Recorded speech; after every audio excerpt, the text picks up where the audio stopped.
Stok di dalam. Udah nih. Ya. Oke Pak Usup, bisa diceritakan hari ini acara kita ini apa nih Pak Usup? Hari ini adalah hari perdana penyampaian paket Idul Fitri untuk kaum duafa dan fisabilillah di Kota Palembang. Program ini adalah program rutin tahunan, sudah berjalan 6 tahun, tahun ke-6.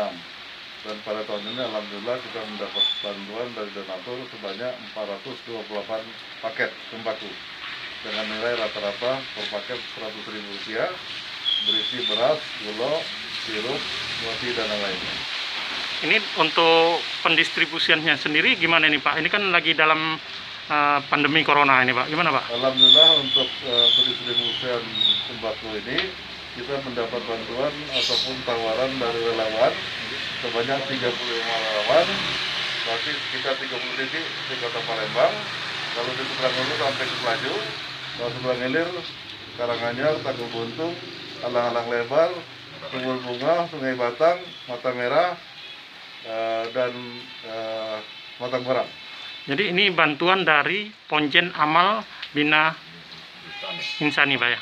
Jadi Ponjen ini sebagai fasilitator, ya. Tapi banyak donatur kita, salah satu di sini adalah donatur Pak Basarudin dari CSR Kesos, Kota Palembang dan lain-lain,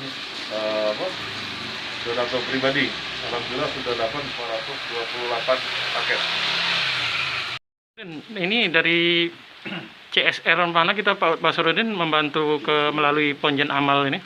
Baik, alhamdulillah hari ini hari ke-15 Ramadan kami masih diberi kesempatan untuk turut berkontribusi. Saya selaku pembina di CSR Milenial Sumatera Selatan ini turut berkontribusi dengan Ponjen Amal Bina Insani yang diketuai oleh Pak Yusuf.